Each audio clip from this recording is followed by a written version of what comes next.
nosotros. Y en esta mañana la pregunta es la siguiente, basado de lo que dice Hebreos 5:14, se los leo, dice, perdón, no 5:14, sino 5:8. Y aunque era hijo, por lo que padeció, aprendió la obediencia. Y aunque era hijo, por lo que padeció, aprendió la obediencia. Y entonces la persona que pregunta, que dice, Cristo es Dios, ¿cierto? Dice, todo lo sabe, ¿cierto? Es perfecto en sabiduría, ¿cierto? Entonces, ¿qué significa que aprendió la obediencia? Esa es la pregunta. ¿Qué significa que aprendió la obediencia? Así que bueno, vamos a proceder a dar respuesta a esto acá, porque se dan cuenta lo que esta persona que ha hecho la pregunta quiere decir, ¿cierto? Captan el punto que quiere hacer. Si Cristo es Dios, y lo es, si Cristo es entonces aquel que sabe todo, tiene omnisciencia, lo conoce todo y es perfecto en su conocimiento, ¿cómo es que entonces va a aprender algo? ¿Se dan cuenta? Si Él lo sabe todo, ¿cómo va a aprender? ¿En qué sentido entonces está diciendo esto aquí? Entonces, antes de pasar a dar respuesta, vamos a orar. Padre, venimos a ti con agradecimiento por la bendición que nos das del Espíritu Santo y de tu palabra. El Espíritu es aquel que ilumina nuestras mentes para poder ver lo que tu palabra dice. Y te suplico en esta mañana que, poniendo a un lado todas mis flaquezas y poniendo a un lado todas mis limitaciones y poniendo a un lado todo, Señor, lo que en mí pueda ser algún tipo de obstáculo para poder dar respuesta a esta pregunta y más, te quiero implorar que sea el Espíritu Santo el día de hoy el que traiga gloria a Cristo Jesús y traiga bendición a la iglesia que tú has llamado desde antes de la fundación del mundo, para que tu iglesia el día de hoy aquí presente en este ambiente pueda ser bendecida, pueda ser edificada. Y más aún, aquellos que están presentes con nosotros que aún no son parte, no me refiero a una membresía de la iglesia, sino que no son parte de la familia tuya, que aún no tienen la vida eterna, que el día de hoy, por medio de la exposición de estos versículos, puedan darse cuenta que Jesús es el único en el cual pueden hallar vida eterna, perdón de pecados, pueden ser introducidos en Él a la familia de Dios. Y te imploro que el Espíritu haga esta obra. Sea todo para la gloria y honra de nuestro Señor Jesús. Prepara nuestras mentes y corazones para gozarnos al momento de la celebración de la mesa del Señor Jesús. Y todas estas cosas pedimos en su nombre y para su gloria. Amén. Bueno, como les digo, yo podría dar una respuesta corta a esto, pero creo que perderíamos mucho en términos de la riqueza que hay en estos primeros 10 versículos del libro de los Hebreos. Mire, déjeme decir una cosa. Primeramente, permítame empezar diciéndoles que el libro de los Hebreos, que es donde encontramos este pasaje aquí, es un libro que fue escrito, no sabemos quién es el escritor humano, ¿okay? No sabemos a quién Dios utilizó. Hay algunas personas que piensan que fue el apóstol Pablo, algunos otros que fue algún otro, pero no tenemos el nombre de la persona que lo escribió. Sabemos que el Espíritu de Dios lo hizo. Y fue dirigido a un grupo de personas, hebreas en particular, que estaba compuesta de personas que habían venido ya a creer en el Señor Jesús, y también dentro de ese grupo habían personas que daban la apariencia en realidad de identificarse que en realidad creían en Jesús, pero aún el Espíritu de Dios sabía que aún en realidad no habían dado completamente ese paso de total confianza en Jesús. Eran, por decir así, simpatizaban con Jesús, tenían una atracción por Jesús, encontraban a Jesús una persona totalmente interesante y alguien efectivamente que había mostrado pues tener esta gracia, esta compasión, este poder y de alguna forma se habían como asociado con ellos. Pero luego que Jesús parte, ¿no? Hay una serie de presiones sobre grupos como estos de judíos que llevó a algunos de ellos a decir, bueno, mira, ¿sabes qué? Estar asociado con Jesús es un asunto donde peligra mi ser.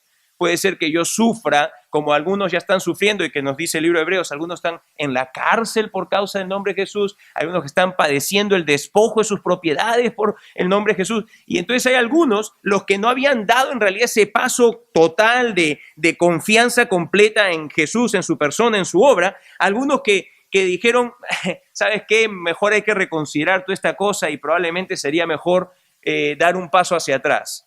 El Espíritu de Dios, entonces, una de las razones por las cuales inspira al escritor de los Hebreos a escribir esta carta es para más bien hacer la exhortación a este grupo de personas y decirles, no, no hagan eso. No den marcha atrás, sino más bien procedan a poner toda su confianza completa y total en Jesús. ¿Ok? Confíen en Él. Y entonces lo que el escritor de los Hebreos hace es que él empieza a presentar a Jesús como que Él es superior en realidad a todo aquello que estos hebreos habían entendido hasta ese instante. Ellos habían crecido, como estamos estudiando el libro de Lucas, enseñados por fariseos en su mayor parte, y ellos tenían esta comprensión de algunos pasajes del Antiguo Testamento a la luz o a través de la interpretación que le habían dado sus maestros. Y ciertamente que comprendían acerca de los sacrificios que se hacían en el templo y la historia de Israel, de cómo Dios forma de los descendientes de Abraham, de Isaac y de Jacob esta nación, y cómo Dios levanta a Moisés y por medio de Moisés saca a este grupo de personas del país de Egipto y los lleva a un desierto, y allí pues se ve el nacimiento de esta nación. Ellos sabían todas estas cosas, pero también sabían, como se recuerdan la canción que hemos estado cantando hace un momento acerca de los carros de Faraón, haciendo alusión a esta obra poderosa de Dios de sacar a una nación de otra nación, ¿cierto? También sabían que tomó lugar algo, de acuerdo al libro de Éxodo, apenas entraron al desierto. Y es que Dios, inmediatamente, después que ellos salen y que se manifiesta como el Dios que estaba a favor de ellos, Dios también pone una distancia con ellos. Esto es muy interesante. Dios pone una distancia con ellos. Dios es salvador, pero Dios pone una distancia. Y no es exclusivo de allí, porque cuando usted ve el libro de Génesis, en el libro de Génesis, antes del pecado, usted ve que Dios dice se acercaba y estaba en comunión con Adán y Eva. Pero el momento en que el pecado tomó lugar, en ese instante, ¿sabe lo que pasó? Dios puso distancia. Dios lo que hace es que arroja fuera del jardín a Adán y Eva y pone querubines que impidan el regreso hacia el jardín. Y Dios entonces empieza a manifestarse una y otra vez como que es el Dios que salva, sí, pero que también pone distancia.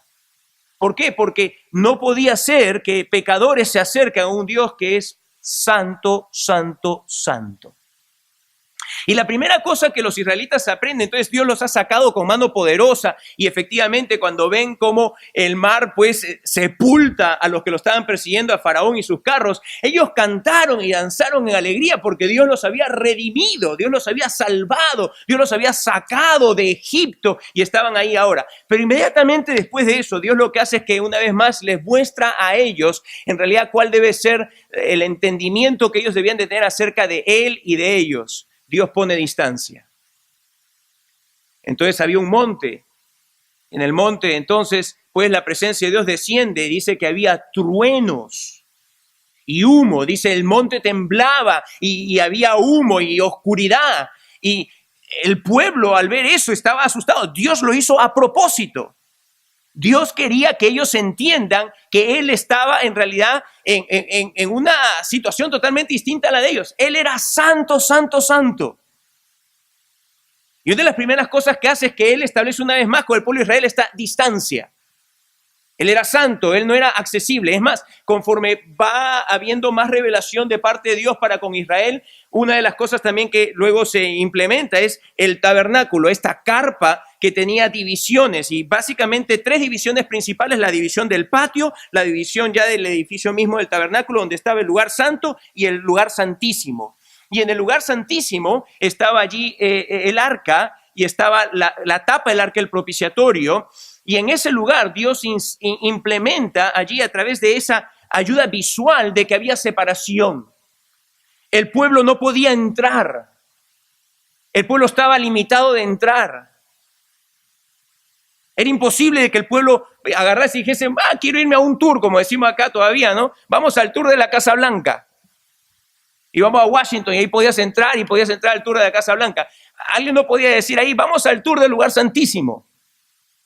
La gente no podía entrar al lugar santísimo. La gente no podía entrar al lugar santo tampoco.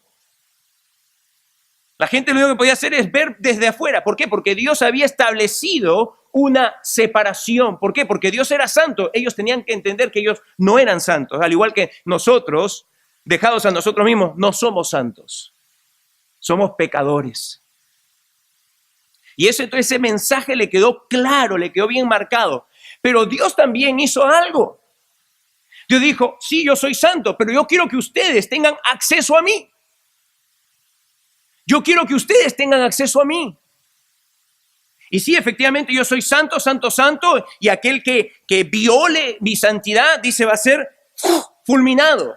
Y hay ejemplos de ello en el Antiguo Testamento, ¿cierto? Pero en el caso de lo que Dios ahora les va a revelar, le dice, yo quiero que ustedes tengan acceso a mí, pero yo quiero que ustedes vean cómo va a ser ese acceso.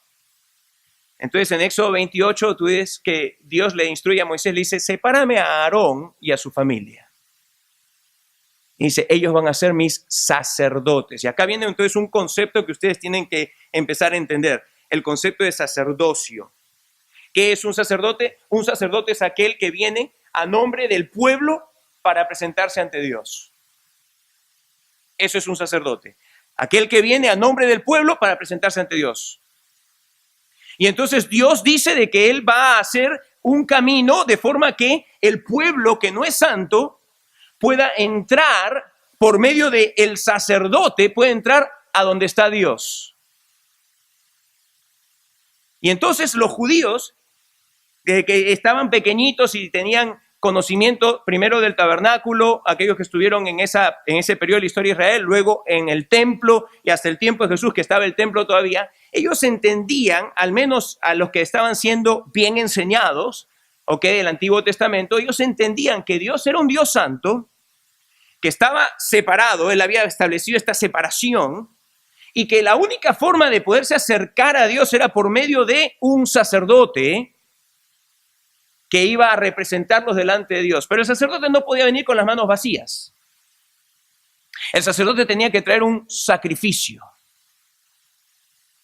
Y entonces usted ve cómo en el Antiguo Testamento, en el libro de Levíticos, entonces se ve cómo se establecen los 5 tipos de sacrificios que el sacerdote debía de traer, en particular el sumo sacerdote, como había un día, el día de la expiación, que debía de traer sangre que debía ser derramada por sí mismo y por los pecados de ignorancia y extravío del pueblo, para poder entrar una vez al año a aquel lugar, el más inaccesible de todos, donde moraba la misma presencia de Dios, el lugar santísimo.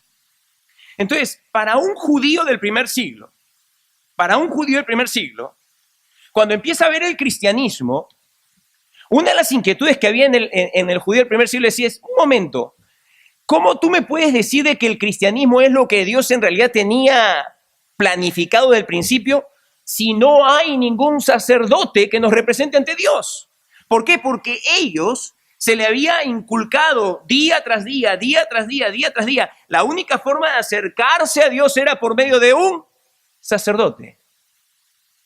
Tenía que haber un sacerdote. La única forma de que la nación entera pudiese decir Dios nos ha redimido, Dios nos ha perdonado, era por medio del sacrificio que traía el sumo sacerdote el día de la expiación.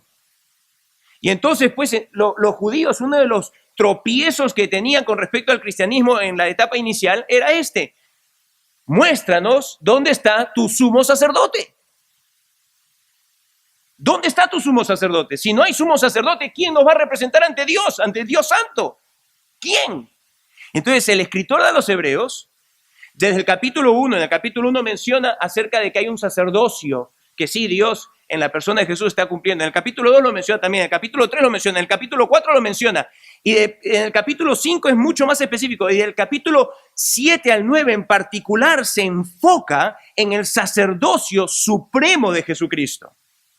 Entonces el contexto de este versículo acá está en el contexto de explicar el sacerdocio, el sumo sacerdocio de Jesucristo. Ese es el contexto. El contexto es primeramente para una persona judía que había sido enseñado de que para poder acercarse a Dios necesitaba que un sacerdote, y presentase un sacrificio delante de Dios. Entonces el escritor de los Hebreos viene y le dice, miren, Yo entiendo sus inquietudes. Yo claramente sé de que, de acuerdo a lo que se nos ha enseñado en las Escrituras del Antiguo Testamento, pues debe de haber un sacerdote, un sumo sacerdote, que nos represente delante de Dios. Y en los versículos 1 al 10 podemos ver dos cosas que el escritor de los Hebreos quiere hacer en particular. Primeramente va a mencionar tres características de los sumos sacerdotes de Israel, básicamente la persona de Aarón. Y luego lo que va a decir es lo siguiente: Aarón, indudablemente, nadie duda, y Dios dejó, y vamos a ver en unos instantes, la historia de las historias por medio de las cuales Dios dejó dicho, hay un sumo sacerdote en Israel, y ese sumo sacerdote es Aarón, por si acaso, no hay ningún otro, ¿ok? Y nadie debe tratar de tomarse ese lugar. Y dice, Aarón tenía como sumo sacerdote tres características. ¿Y saben qué dice? Jesucristo tiene exactamente las tres mismas características, haciendo por lo tanto a Jesucristo el verdadero sumo sacerdote. Aarón simplemente entonces fue una sombra de aquel que era verdadero. Aarón simplemente servía como una ilustración apuntando a aquel que el sumo sacerdote por excelencia que Dios mismo nos ha dado en la persona de su Hijo Jesús. ¿Ok? Ese es el punto que el escritor de los Hebreos quería hacer. Y lo que va a mostrar es que las tres características requeridas para ser un sumo sacerdote, las tres mismas características se encuentran en la persona de Jesús. Y el punto que les va a hacer es decirles lo siguiente: es verdad, todo ser humano necesita un intermediario entre Dios y nosotros. Todo ser humano lo necesita. Aarón era el intermediario, era aquel sacerdote, el sumo sacerdote que mediaba entre el Dios Santo y el pueblo pecaminoso de Israel. Dice, pero ahora todos tenemos y necesitamos a este verdadero sumo sacerdote, Jesucristo. Entonces lo que él hace es que él va y expone las tres características del sumo sacerdote Aarón, y luego va y dice, mira, característica 1, la hallamos en Jesús. Característica 2, la hallamos en Jesús. Característica 3, la hallamos en Jesús. Vamos a ver las tres características del sumo sacerdote Aarón. Primeramente, la primera de estas características del sumo sacerdote Aarón era que era elegido por Dios de los hombres. Elegido por Dios de los hombres. Versículo 1 y versículo 4. Porque todo sumo sacerdote tomado de entre los hombres es constituido a favor de los hombres en lo que a Dios se refiere, para que presente ofrendas y sacrificios por los pecados. Y nadie toma para sí esta honra, sino el que es llamado por Dios, como lo fue Aarón. Esta era la inquietud, ¿se recuerdan lo que les acabo de decir? Los judíos decían, ok, todo muy bien, Jesús sí hizo milagros y todo, pero nosotros necesitamos un sumo sacerdote. ¿Dónde está este sumo sacerdote? Entonces lo primero que hace es, dice, ¿cómo así Aarón es que llega a ser sumo sacerdote? Y lo primero que el escritor de los Hebreos hace es enseñarles o recordarles, refrescarles que tenía que ser alguien elegido por Dios de los hombres. Elegido por Dios de los hombres. Mire, Aarón no era un ángel. Aarón no era un ángel, Aarón era un ser humano. Y tenía que ser un ser humano. No podía ser otro tipo de ser. ¿Ok? Si alguien iba a ser sumo sacerdote, tenía que ser tomado dentro del grupo de personas para las cuales él iba a mediar. Tenía que ser del mismo tipo, tenía que ser de la misma humanidad, tenía que ser un hombre, no podía ser un ángel. Si es que había de haber un sumo sacerdote para los seres humanos, ese sumo sacerdote tenía él que ser un ser humano. No podía ser de otra forma. Porque una de las cosas que se le va a pedir, que va a ser el segundo punto, es que ese ser humano que está haciendo el papel de sacerdote tenía que ser una persona que fuese comprensivo y compasivo con los seres humanos. Y la única forma en la sabiduría divina de que aquel que fuese a ministrar como sumo sacerdote pudiese llegar a ser comprensivo y compasivo es que fuese uno que padeciese o pasase las mismas penurias, las mismas cosas, las mismas angustias, las mismas tribulaciones que el resto de los que a los que está viendo que representar ante Dios. ¿Ok? Entonces, lo primero que sale aquí es de que él tenía que ser de los hombres. Dios no podía escoger a un ángel, Dios no podía crear algún otro ser, Dios simplemente podía hacerlo de dentro de los hombres. Si es que va a haber un sumo sacerdote, un gran sumo sacerdote que nos represente delante de Dios, tenía que ser de los hombres. Pero el énfasis de lo que aquí también está el escritor de los Hebreos apuntando es el hecho de que fue Dios quien lo escogió. Fue Dios quien lo escogió. No fue la decisión de la democracia en Israel. No es que se juntaron los israelitas y dijeron, bueno, vamos a hacer algo, acá queremos que alguien nos represente ante Dios, a ver quién es el más versado, quién es el que tiene la vida más limpia como para que sirva de nuestro representante, a quién enviamos, vamos a hacer elecciones. No hubo tal cosa. No es que hubo una elección, no es que ellos decidieron, a ver, vamos a enviar a alguien, a quién enviamos, a ver, vamos a hacer una selección, cada tribu de lo mejor que tiene entre los seres humanos que tienen ahí para enviar a alguien a Dios. No, lo que Dios hizo es que Él escogió, Él eligió a una persona, a un individuo, a Aarón y a toda su descendencia para que sirvan en el sacerdocio. Entonces, por eso dice, versículo 4, y nadie toma para sí esta honra, sino el que es llamado por Dios, como lo fue Aarón. Aarón fue llamado por Dios. Bueno, resulta pues de que los israelitas no estaban muy convencidos de que Aarón quizá era la persona más indicada. Habían otros de la familia de Leví que empezaron a decir, bueno, ¿y quién ha puesto acá estos dos hermanos para que ellos sean los que estén haciendo todo acá en la congregación? ¿Acaso no todos acá somos la congregación de Israel? ¿Acaso acá no todos somos entonces el pueblo de Dios? ¿Por qué entonces Aarón y Moisés, su hermano, son los que van a estar acá a cargo de todo? Señores, ¿acaso nosotros no tenemos oportunidad de hacer saber también nuestra elección? ¿No tenemos acaso nosotros la capacidad de decir quién mejor nos debe representar? Salieron todas estas ideas democráticas ahí en la congregación de Israel. Y ya mismo entonces se levantó por ahí un caudillo. Vea conmigo por favor Números. Vamos a ir al libro de Números, al capítulo 16.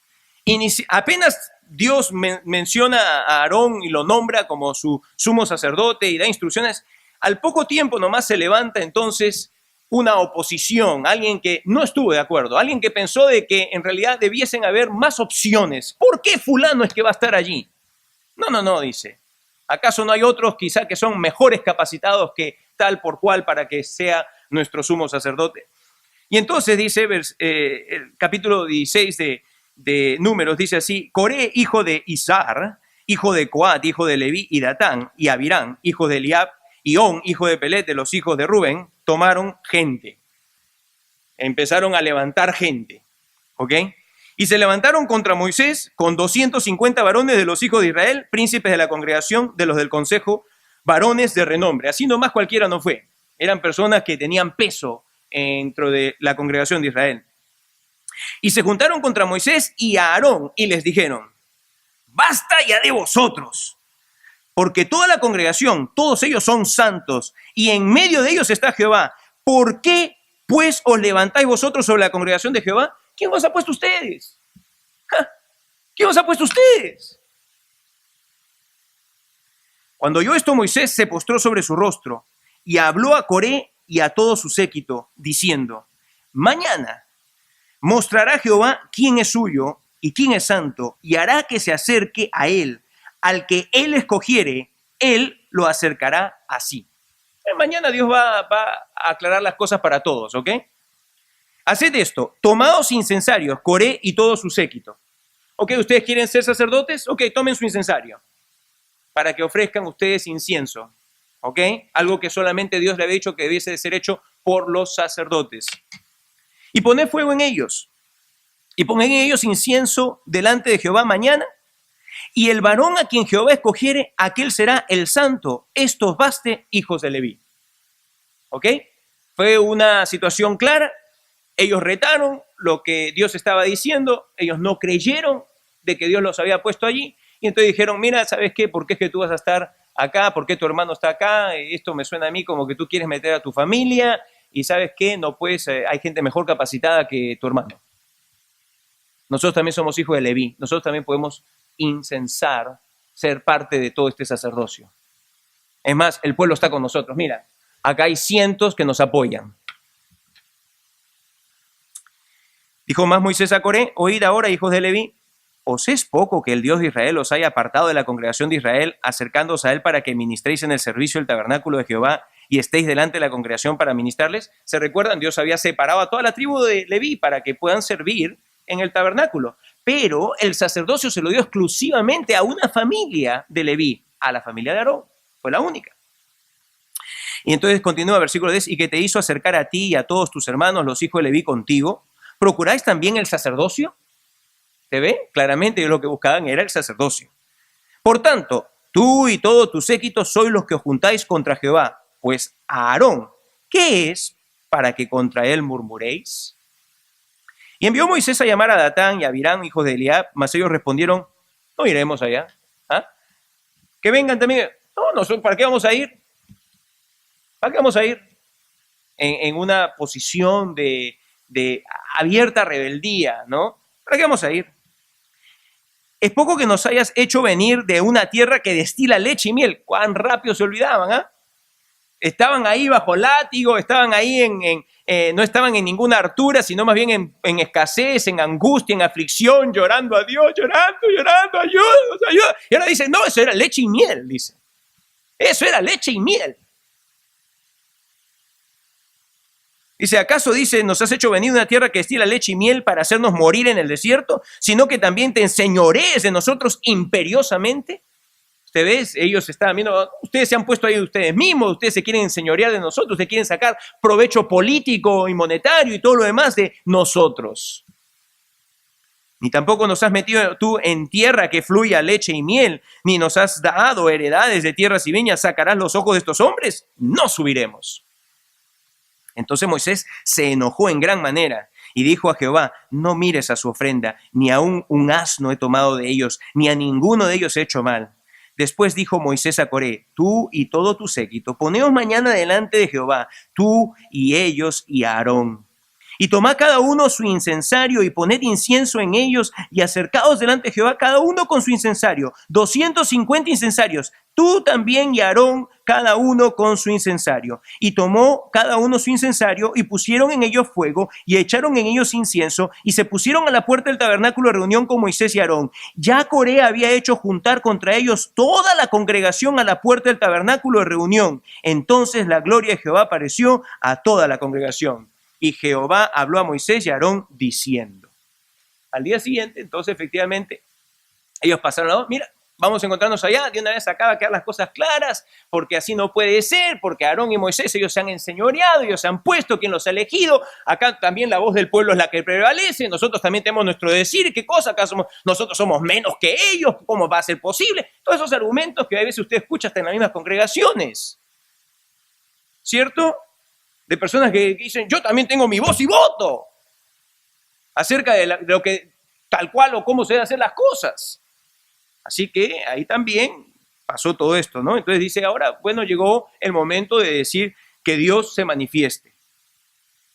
Entonces dice: Jehová habló a Moisés y a Aarón diciendo: apartaos de entre esta congregación y los consumiré en un momento. Pero mira la reacción de Moisés y de Aarón. Y ellos se postraron sobre sus rostros y dijeron: Dios de los espíritus de toda carne, ¿no es un solo hombre el que pecó? Y en este caso se refiere a Coré.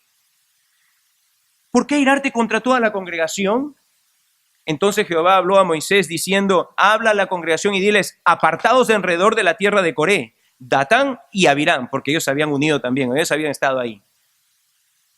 Entonces Moisés se levantó y fue a Datán y a Abirán, y a los ancianos de Israel fueron en pos de él. Y él habló a la congregación diciendo: apartaos ahora de las tiendas de estos hombres impíos, y no toquéis ninguna cosa suya, para que no perezcáis en todos sus pecados.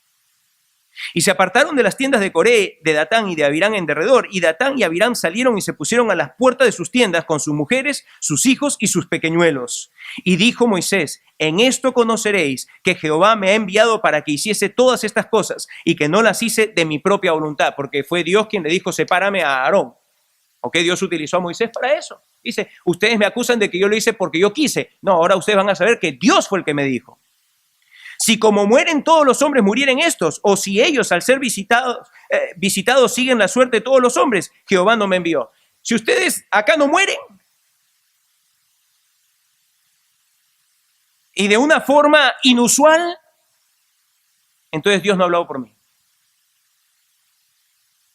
Mas si Jehová hiciera algo nuevo, y la tierra abriere su boca y los tragare con todas sus cosas y descendieren vivos al Seol, entonces conoceréis que estos hombres irritaron a Jehová. Esto fue una cosa así bien clara, y estaba toda la congregación ahí de Israel. Ahora la congregación de Israel iba a saber quién en realidad había sido escogido por Dios.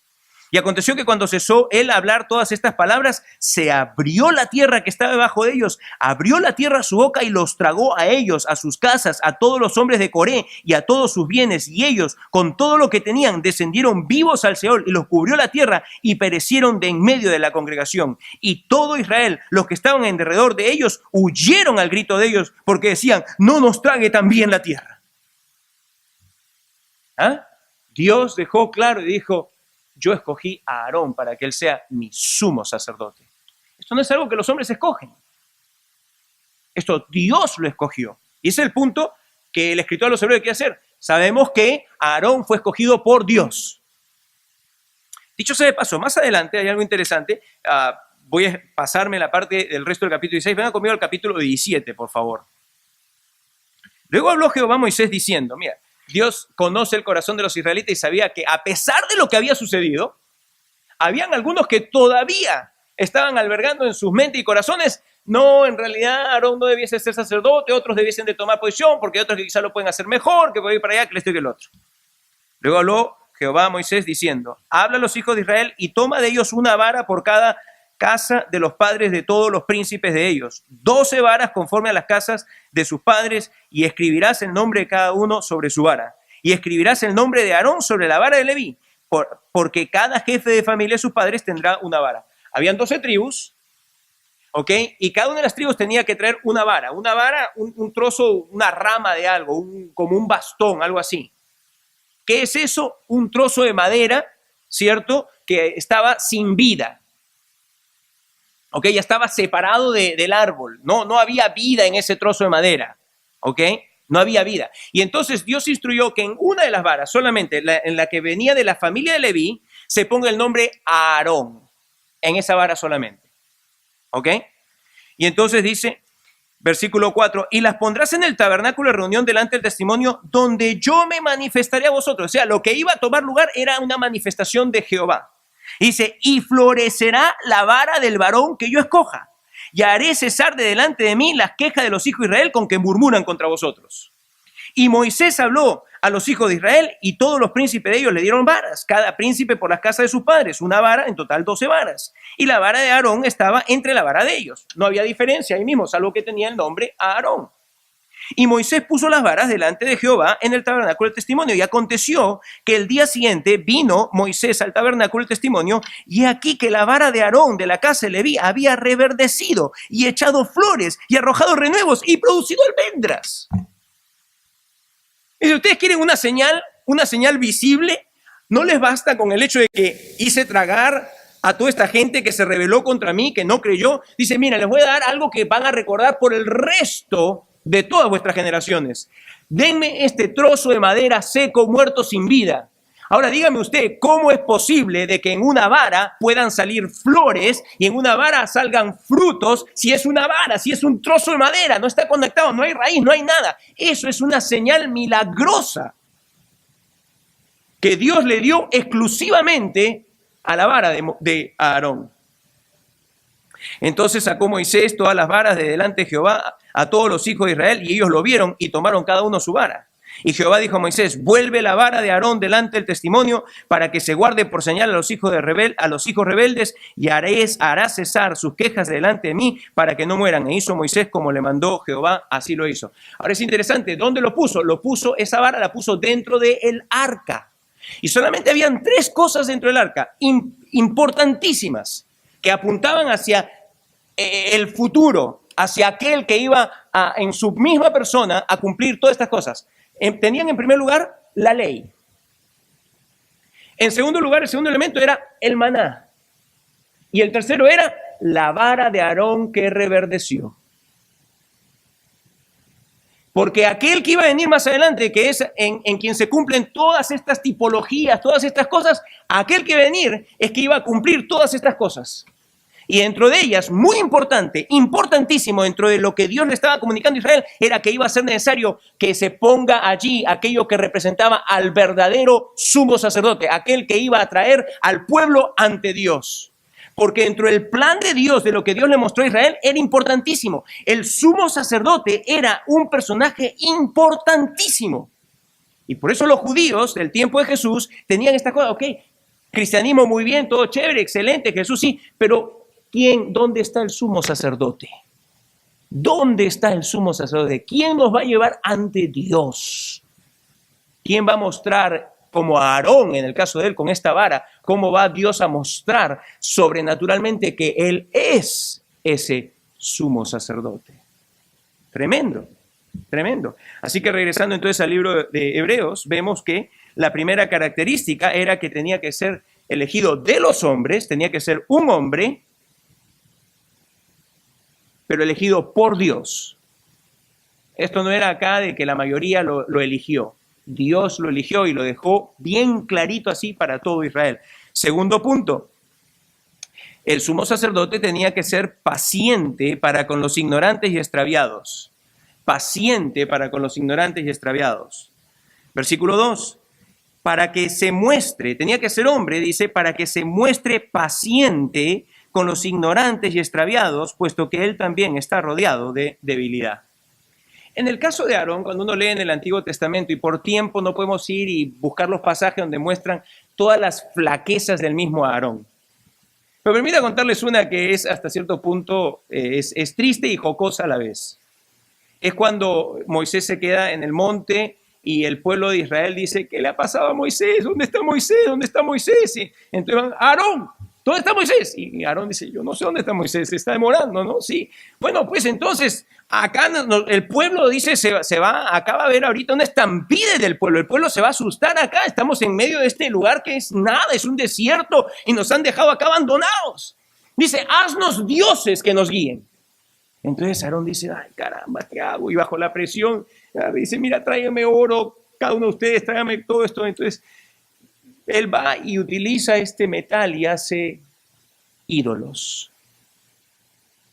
Y cuando baja Moisés, dice, Aarón, ¿qué has hecho? Dice, el pueblo, tú sabes cómo es, este pueblo que siempre va, pero siempre va torcido, dice. Y yo lo que hice fue que le dije, denme oro, y yo lo tiré en el fuego y ¡pum! Salió. Esa fue la explicación que le dio Aarón.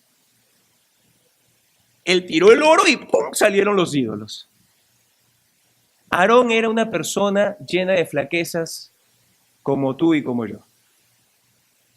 Y la razón por la cual tenía que ser un hombre era porque tenía él, para ser paciente con los ignorantes y los extraviados, tenía que ser alguien que supiese sus mismas flaquezas y de sus mismos desvíos y de su misma ignorancia y de su mismo extravío. Y él entonces de esa forma podía ministrar y ser compasivo y comprensivo con aquellos que iba a representar ante Dios. Tenía que ser una persona así. En otras palabras, no solamente tenía que saber que el pueblo pecaba, sino que tenía que sentir, por decir así, las mismas angustias y sentir las mismas dificultades y sentir las mismas presiones que muchas veces llevan a las personas a hacer lo que no quisieran hacer o lo que saben que no deben de hacer. Para que así ellos se muestren compasivos y comprensivos, para que no sean así como elevados de justicia propia o para que no sean indiferentes con ellos y con el pecado, sino para que muestren una sincera real compasión y comprensión. ¿Nunca te ha pasado que cuando tú estás pasando por un momento difícil, hay ciertas personas con las cuales tú no te quieres acercar para hablar acerca de tu problema? ¿Por qué? Porque tú dices, él no me va a comprender, ella no me va a comprender.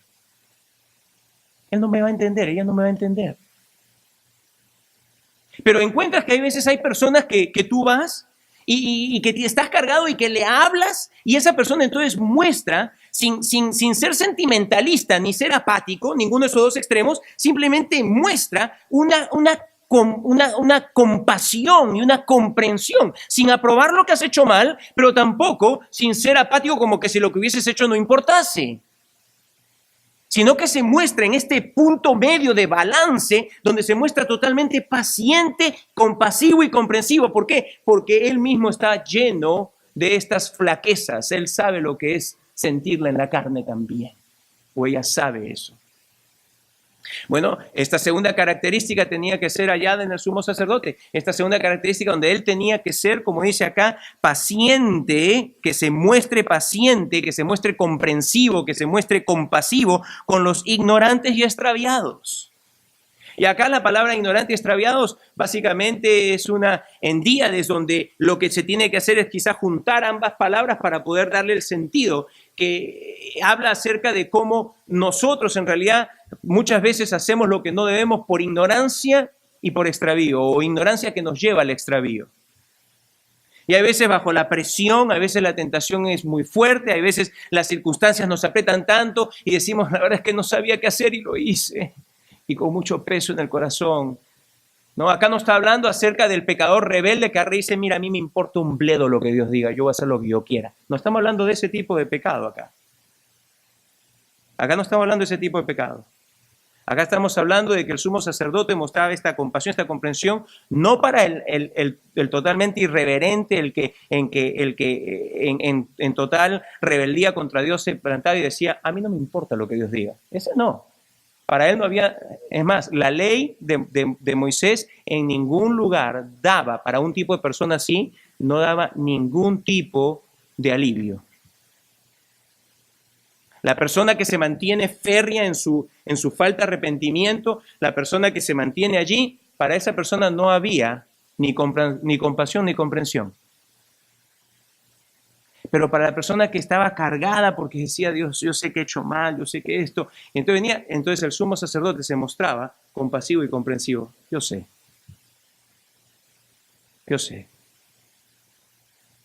Yo también lo he sentido, podía decir el sumo sacerdote. Así que esa era la segunda característica, tenía que ser paciente con los ignorantes y extraviados, puesto que él también está rodeado de debilidad. Y acá no está hablando acerca de que él también tiene pecado, sino de debilidad. Y el hecho de que somos seres humanos habla de nuestra flaqueza en realidad. El ser humano por constitución, en realidad en comparación a otros seres, en este caso los ángeles, nosotros somos débiles. La Biblia así lo dice. La Biblia dice que nosotros hemos sido hechos no mayores que, sino menores que los ángeles. Los ángeles, dice, son poderosos. En cambio, el ser humano es totalmente débil en su humanidad, totalmente débil.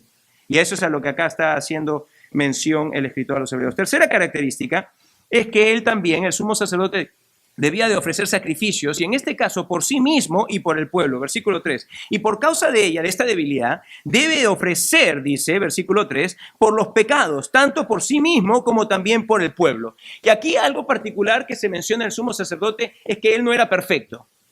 Y todo sumo sacerdote desde ese instante hasta el tiempo en que dejó de haber sumo sacerdocio en Israel, que fue alrededor del año 70, cuando la destrucción del templo, ¿ok?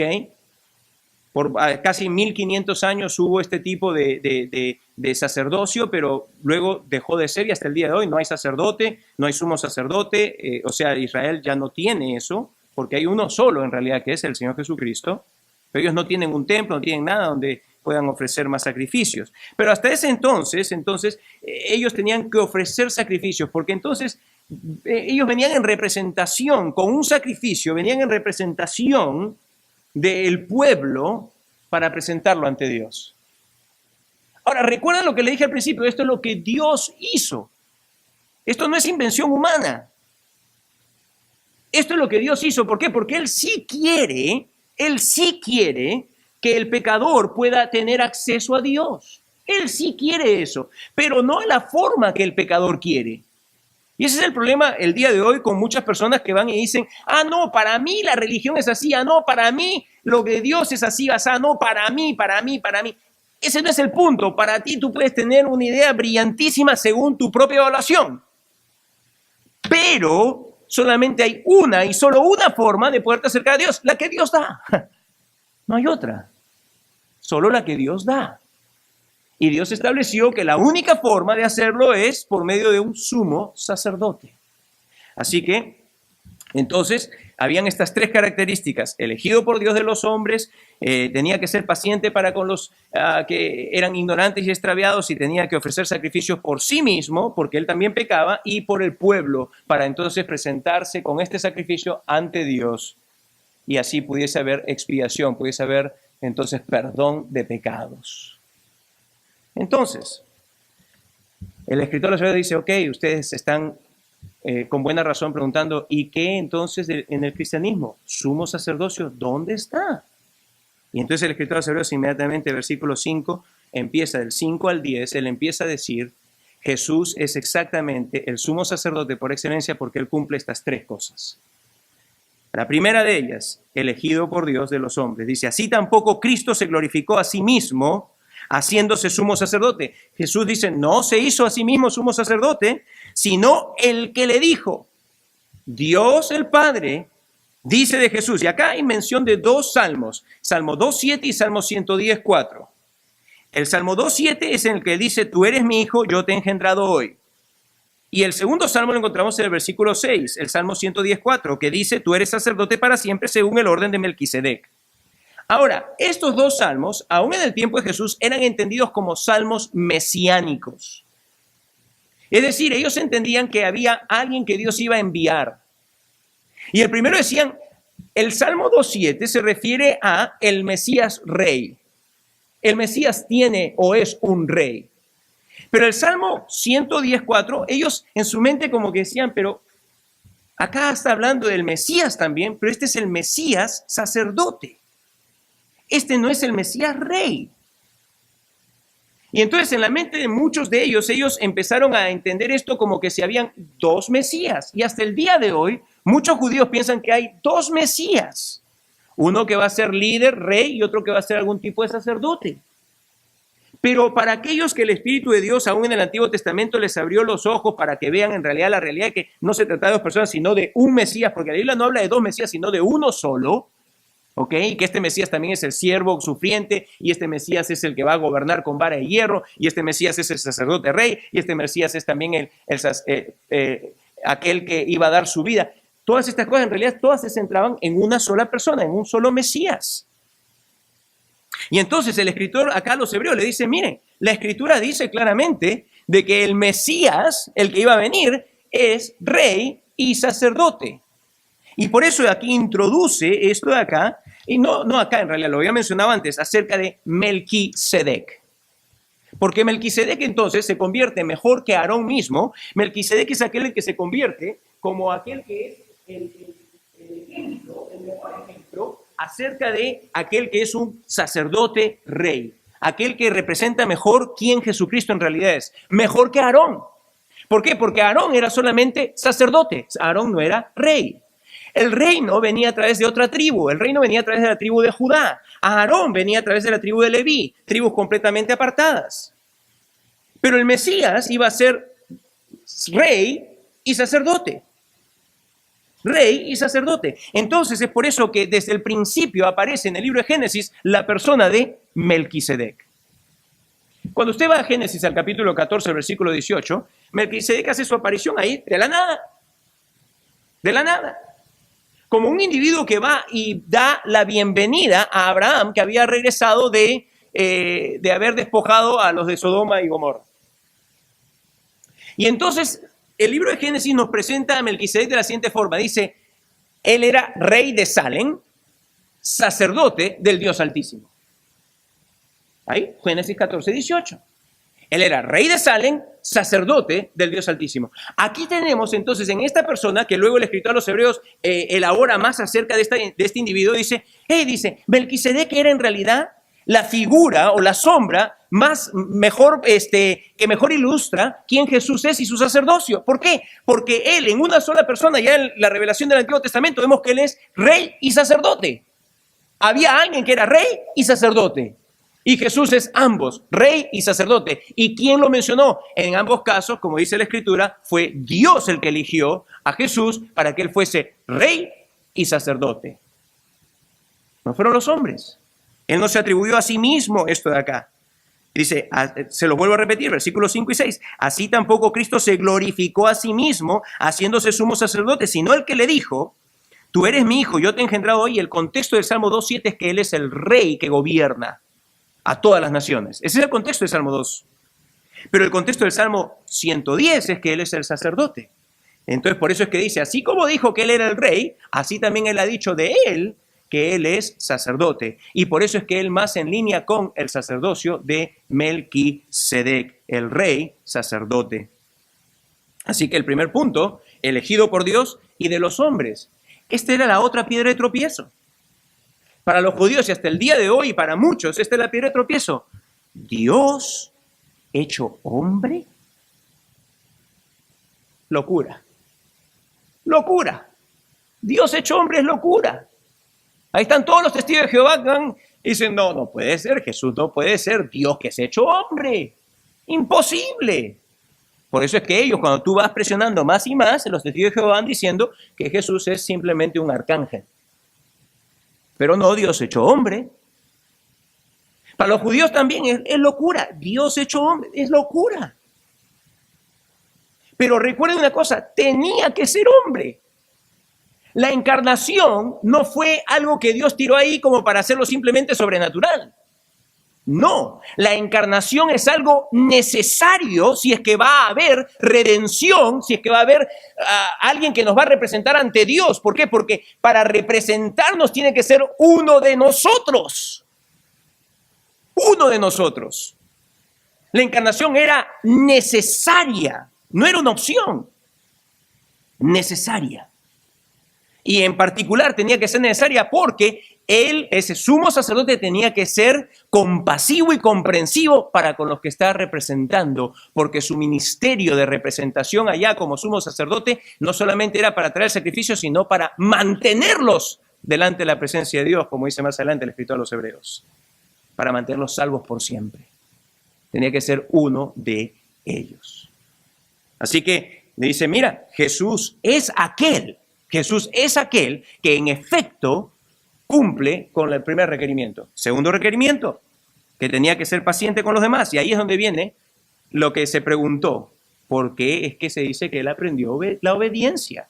Por los sufrimientos que padeció. Versículo 7-8. Él tenía que ser, este sumo sacerdote tenía que ser paciente, es decir, comprensivo, compasivo con los ignorantes y extraviados. Y Cristo, en los días de su carne, y acá los días de su carne se refiere a este periodo de años que estuvo aquí en la tierra, ¿ok? En los días de su carne, ofreciendo ruegos y súplicas con gran clamor y lágrimas al que le podía librar de la muerte, fue oído a causa de su temor reverente, y aunque era hijo, por lo que padeció, aprendió la obediencia. Y aquí en estos dos versículos vemos entonces que este sumo sacerdote también, Jesús, en otras palabras, es aquel que sí es totalmente compasivo y comprensivo para con los ignorantes y extraviados. Mira, es muy probable que el escritor a los Hebreos sabía más de lo que se nos ha dejado escrito acerca de la vida de Jesús. Porque acá menciona acerca de que en los días de su carne, ofreciendo ruegos y súplicas con gran clamor y lágrimas al que le podía librar de la muerte. Él habla en plural y habla como que si se estuviese refiriendo a más de una oportunidad. Pero sin embargo, para nosotros que no hemos estado junto con el escritor a los Hebreos, que no hemos estado en el primer siglo, ninguno de nosotros ha estado allí, nosotros lo único que tenemos es que las Escrituras, es lo único que tenemos, no tenemos más nada que las Escrituras. Entonces, para nosotros, lo único que podemos hacer es ir y ver en las Escrituras dónde, en qué momento se nos describe que Jesús estuvo con ruegos y súplicas, con gran clamor y lágrimas. Y hay un solo momento en el cual esto aparece así, Getsemaní. No hay ningún otro en la vida de Jesús, solamente Getsemaní. Y en efecto se nos dice que tal era la angustia tal era el sufrimiento que él pasó, tal era lo que él tuvo que padecer en anticipación de lo que serían esas 3 horas donde el sol se oscureció, donde todo estuvo oscuro, donde él dijo, Dios mío, ¿por qué me has abandonado? Tal era la anticipación de sufrimiento que dice que le caían a él como, le caían gotas de sudor, pero que eran de sangre. Es el único instante en las Escrituras donde usted encuentra eso. No hay otro. Y entonces, ¿qué es lo que vemos aquí? Que dice de que él, aunque era hijo, versículo 8, aunque era hijo, es decir, el hecho de que es el Hijo de Dios no lo libró a él de que él tenía que manifestarse o mostrarse para ser verdadero el sumo sacerdote por excelencia, de que tenía también que sentir lo que aquellos que iba a representar sienten. Sí. Dios, como bien dice la persona que escribió la pregunta, en su omnisciencia conoce todo. Pero conocimiento de omnisciencia no es conocimiento de experiencia. Conocimiento de omnisciencia no es conocimiento de experiencia. La experiencia nos lleva a sentir. Y en este caso, el Hijo de Dios encarnado, Jesús de Nazaret, durante su vida terrena es que él viene a experimentar en carne propia como un ser humano las mismas debilidades que tú y yo, las mismas angustias que tú y yo, las mismas presiones que tú y yo, los mismos desencantos que tú y yo, las mismas situaciones, todo lo que tú te puedas imaginar, las mismas tentaciones que tú y yo, pero en un grado más superlativo todavía. Él sintió absolutamente todo. Si tú a veces te sientes que estás solo, él sintió la soledad más que cualquier otro, porque él se sintió abandonado por Dios. Si tú a veces te sientes decaído, en algún momento todo lo que él veía, dice que traía, cuando veía a los discípulos, por ejemplo, que eran como cabezadura en realidad, que ¿hasta cuándo es de estar con vosotros? Así también él entiende acerca de tú y yo cuando estamos en algunos casos como ¿hasta cuándo? A veces con nuestros hijos, a veces con nuestro marido, a veces con nuestras mujeres. ¿Hasta cuándo? Él también lo entiende. Y bajo la angustia y bajo las presiones, él lo entiende. La gente iba y le decía, Jesús, Jesús, ven por acá. Jesús, Jesús, ven por allá. Jesús, Jesús, ven por aquí. Así no te sientes tú a veces tirado de todos lados, que tu esposa quiere algo, que tu esposo quiere algo, que tus hijos quieren algo, que tu jefe quiere algo, y ya no puedes más, porque todo el mundo quiere algo de ti. Así Jesús también se sentía. Él, en ese periodo de tiempo, él experimentó absolutamente todo lo que tú y yo sentimos en esta vida, pero sin pecado. Jamás pecó, jamás se dio, lo cual hace de por sí que lo que él sintió fuese en un grado más superlativo que todo lo que tú puedes experimentar o todo lo que yo puedo experimentar en esta vida, más superlativo. Porque tú y yo llega un momento en que nos rompemos. En otras palabras, nos damos por vencido. Pero Jesús jamás se dio por vencido, por lo tanto, lo que él experimenta hasta el grado en que llega a sentirlo es mucho mayor de lo que tú y yo podemos sentirlo. Te sientes presionado, te sientes angustiado, te sientes así que ya no puedes más. Jesús lo experimentó numerosas veces más, infinitamente más de lo que tú lo puedes sentir. Pero el punto es de que él tenía que ser hombre con la finalidad de que él pueda representar, sentir por lo que estaba representando, por lo que estaba trayendo delante de Dios, que él pueda ser comprensivo, compasivo, para que puedas interceder por ellos en sus flaquezas, en sus debilidades.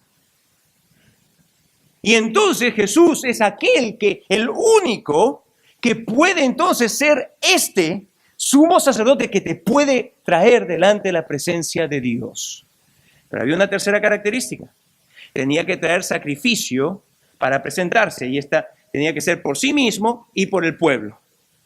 Sacrificio por el pecado. Bueno, resulta que Jesús trajo sacrificio, sí, pero a diferencia de que él trajo sacrificio por sí mismo, él trajo el sacrificio de sí mismo. Suena igual, pero no es igual. Él no trajo un sacrificio por sí mismo, como que si él hubiese pecado a la forma de Aarón, pero él trajo el sacrificio de sí mismo, es decir, él fue el sacrificio. Él es el sumo sacerdote y Él es el que trae el sacrificio. Dice el versículo 9, y habiendo sido perfeccionado, vino a ser autor de eterna salvación para todos los que lo obedecen, y fue declarado por Dios sumo sacerdote según el orden de Melquisedec. Entonces, aquí lo que tú ves es de que Jesús es aquel que trae el sacrificio no por sí, sino de sí mismo, y su sacrificio es totalmente aceptado. Y Él es entonces, dice, declarado por Dios. Sí, tú tienes ahí el sello de autenticidad. Solamente hay un solo sumo sacerdote que todos los hombres y todas las mujeres necesitan: Jesucristo. No hay otro. ¿Quieres alguien que te comprenda, alguien que sienta por ti? No hay otro mejor que Cristo. Alguien que se compadezca de ti, alguien que te tenga comprensión. No hay otro mejor que Cristo. Y es en ese contexto entonces en que Él dice, Él aprendió la obediencia, como dice allí, por lo que padeció. El padecimiento lo llevó a Él a experimentar y a conocer, ya no solamente en su sabiduría, lo que significa sufrir, el conocimiento de eso, sino que a experimentarlo Él mismo, para hacerlo entonces el sumo sacerdote que tú y yo necesitamos. Y hay más que este pasaje enseña. Hay mucho más que este pasaje enseña. ¿Tú sabes qué? Permíteme terminar con esto. El Señor Jesús es el sumo sacerdote que tú y yo necesitamos. Es el sumo sacerdote que tú y yo tenemos si es que hemos confiado en Él con todo nuestro ser. Pero si tú en esta mañana te encuentras aquí y tú aún no te has reconciliado con Dios, si tú te das cuenta, sí, ¿yo cómo voy a hacer con mis pecados? ¿Cómo voy a hacer con mis pecados? ¿Quién me va a representar ante Dios? ¿Quién va a ir a interceder por mí? ¿Quién va a llevar sacrificio que pague por mis pecados? Hay uno solo que la Biblia presenta, que es el único que puede presentarse delante de Dios a tu favor, traer un sacrificio. Es más, ya el sacrificio fue hecho una vez para siempre, por eso dice el libro de los Hebreos capítulo 9, una vez para siempre, ya totalmente ese sacrificio no necesita repetición. Dicho sea de paso, es por eso que no hay necesidad de misas a través de las cuales se vuelva a sacrificar a Cristo. No hay tal cosa, no hay tal cosa. El sacrificio de Cristo fue una vez para siempre. No hay necesidad de sacerdotes ahora. Es por eso que todo este sistema eclesiástico que presenta el sacerdote, no, ya tienes un sumo sacerdote disponible, el único que en realidad te puede traer a Dios, Jesucristo. Por eso es que el apóstol Pablo decía, porque solamente hay un Dios y hay un solo intermediario entre Dios y los hombres, Jesucristo hombre, aquel que siente, aquel que sabe, aquel que ha experimentado todo lo que tú has experimentado, el único que te puede traer verdadera salvación. No hay otro, no hay otro. Confía en Él de todo tu corazón, entrégale tu vida, cree en Él. El día de hoy, acércate a Él y dile, Señor Jesús, he comprendido algunas cosas, pero lo que he comprendido es que yo necesito alguien que me represente ante Dios, un sumo sacerdote, y creo que tú eres el único que lo puede hacer. Tu sacrificio en la cruz, tu muerte en la cruz es el sacrificio que paga por todos mis pecados. Y lo creo, te entrego toda mi vida. Díselo, díselo. Y aquellos de nosotros que en esta mañana ya hemos puesto nuestra confianza en nuestro gran sumo sacerdote Jesús, en un momento vamos a celebrar la cena, démosle gracias por ello.